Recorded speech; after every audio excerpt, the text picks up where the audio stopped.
So who needs a vacation when you live in one? This is a complete backyard makeover here in Dallas, Texas that we did, from literally their existing house and patio to every single square inch of their backyard.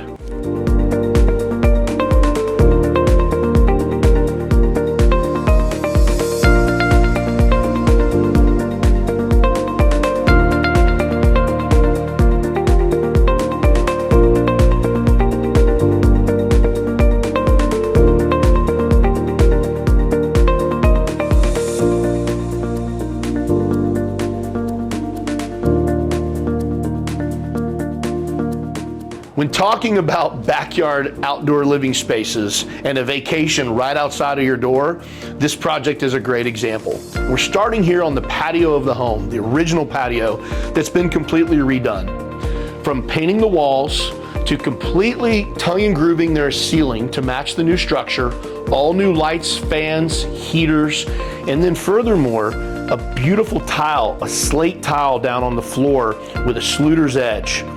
This really made this space completely change from what it was originally from the house. So now we transition from the house level, which is up here, downstairs into the new patio area. Over here you'll see this beds. This was all flower beds that we cleaned up, put turf in, built new stone walls around with a Austin stone and a Luter's top, so it became a play area for their kids up here at this level, with a swing there, as well as some other things that they can come in here and do and play or what have you. As we step down to the patio area, we start with these beautiful steps transitioning to our poured pavers. All this concrete you see is what's called an acid edge. So it's a stained acid edge concrete, so it's not slippery. Even though it has a nice slick finish, it has a beautiful color to it and it's not slippery. As we move into the space over here, we wanted to have a really cool transition, and it literally starts right here. You have all three elements tied together. You have the slate tile, you have the acid edge concrete steps into the stonework, which then flows right on into the outdoor living space. So talking about acid edge concrete, there's lots of ways to finish concrete. This is not stamped. It is simply finished with an acid edge so it's not slippery. And then there's a color put into it. This way it looks nice, it's got a little bit more of a contemporary finish, and there's no pattern whatsoever. We finished all the concrete, including the poured pavers, in the same manner. That looks great. The color goes well with the house bricks, with the cedar pecan color, and the Austin stone. Now let's talk about the design of the actual outdoor structure. The main focus, once we sat down, met with the client, went through a few design changes and discussed it, they really wanted it to look like the house. The garage portion is a hip roof extension, so we decided to match it identical on this side. A couple challenges where we had a skylight over their bathroom, which is where our roof line landed, and we had a different type of shingle. This is actually an aluminum with a coating shingle that we had to use, that we also had to source that we couldn't get locally.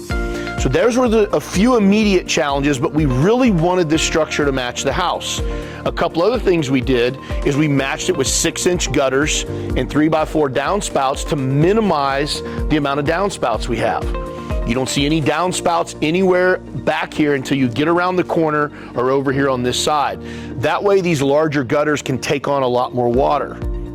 Then we transitioned into our hip roof design again because we wanted to match the garage, but more so a painted soffit and fascia that matches the house, so you have this beautiful seamless transition from the house lines right into the patio lines. That way we have a differentiator between our house, the painted soffit and fascia, into this cedar look, this stained pecan cedar beams and posts and tongue and groove ceiling.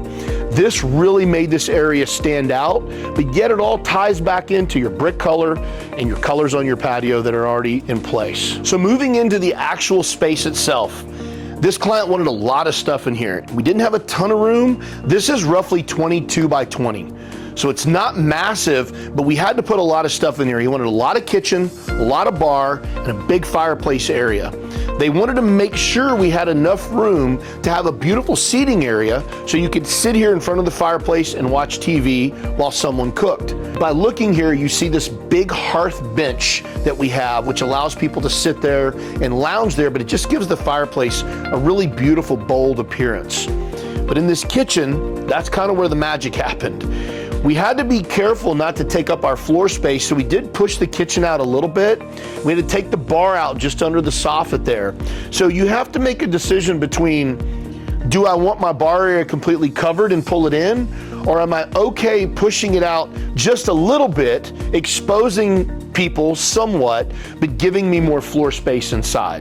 This was kind of right in the middle. We pushed the bar out a little bit. We maximized our interior space to make sure we had an area to sit under. And then we started loading this thing up. We did do a backsplash to a bar ledge because he wanted separation while he was cooking to the people at the bar, in addition to having some nice outlets here. So this thing got loaded up. It's got a big, beautiful trash bin. Oh, and I can't forget, this is a cool feature, the little paper towel rack that flips in and out. Again, to our trash can, we got a nice big fridge. This is a countertop cooler that drains obviously out. Got some storage, a nice big grill, some drawers, and then a big green egg. All this fit comfortably in here, but still left a lot of space on the counter. And in conjunction to that, we did do some down lights here, these landscape lights that are in the stone. They give a nice ambiance firing down. This kitchen is done in an Austin chop, white with a Luder's top. So talking about the fireplace, the look and function of having this nice big bench hearth, it's not just a ledge that looks nice, but it's actually usable. People can sit here when you have a fire going. It does give additional seating. This particular fireplace is a fully functioning, with a full chimney, gas fireplace. So if they wanted to, they could burn real wood in here. It does go out to a chimney, so you could do either one depending on whatever the customer would like to do. This does have a Luder's mantle, and then of course a TV on top. So the mantle does a couple things. Gives you a place to put stuff. It's nice to decorate with. But addition to that, it deflects some of the heat, so when you have a TV up here, you're deflecting that heat so it's not directly going onto your TV. So floor space. We talked earlier about pushing the bar ledge out a little bit and the kitchen out a little bit because it was very important to this customer to have this floor space. And that's something you really need to think about when designing your outdoor space. How are you going to use it, and how are you going to entertain with it, and what's most important to you? In this case, they definitely wanted a nice living space to enjoy the fireplace, watch TV, and still have room to walk around and cook and serve people if they were sitting at the bar. This worked out perfectly by us cheating just a little bit, pushing these counters out slightly. So the ceiling, I know it may not sound like a big deal, but it is, because you're looking at it, you're seeing it. It's a big part of the way your structure is going to look, and it's a big differentiator in the subjective area of creativity and design. In this particular case, as we said earlier, we did do a painted soffit and fascia that transitions here. With this being a hip roof, it's really beautiful because you have the tongue and groove that goes all the way around. You have that nice big back area here, but we also raise the ceiling up, which makes this space feel much larger. Then the big decision of what kind of lights, what kind of fans, speakers, heaters, televisions, all those things need to be decided.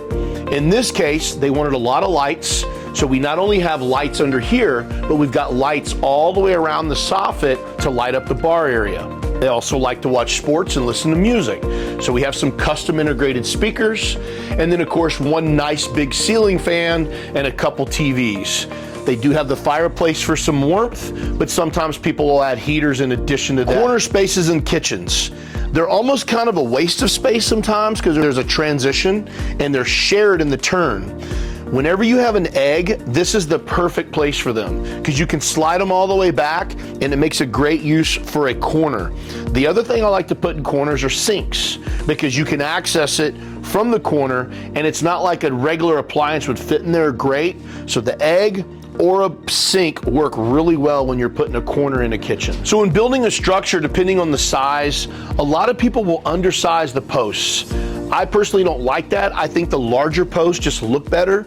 In this case, this is an 8x8, which is pretty standard for us. A lot of people use 6x6, and there's nothing wrong with that.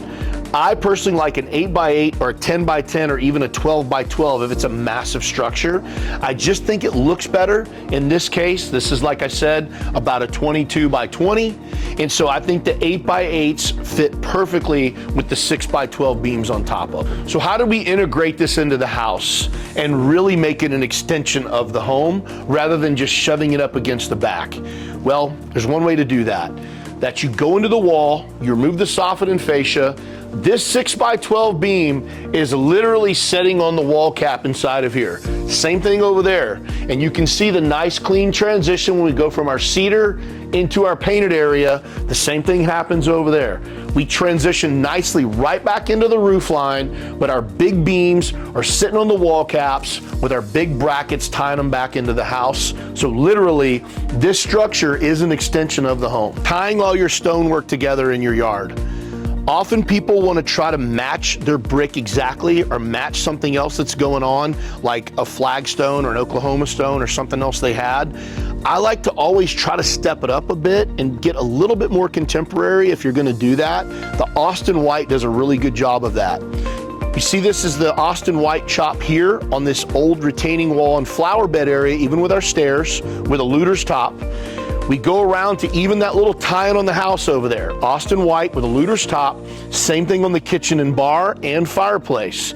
So we've given it a little bit of a more updated look and taken some of the tans and browns out.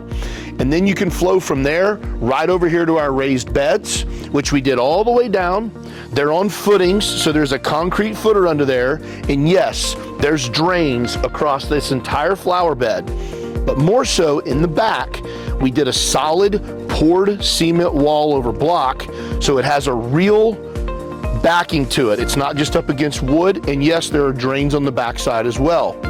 One last thing we did, we added these landscape lightings that give a beautiful ambient downlight, just like over in the kitchen, and then we did uplight with the ones here in the flower beds. At nighttime, when this backyard is lit up, it's actually beautiful. There's lights in the trees, there's lights around the kitchen, and there's lights all down the back of the flower beds.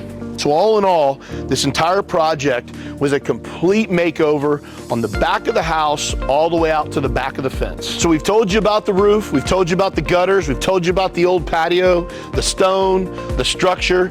We're gonna finish right here in this turf. We love it because it's clean, it looks great, and requires almost no maintenance. This entire yard is done with turf, all the way around the corner into that other fence.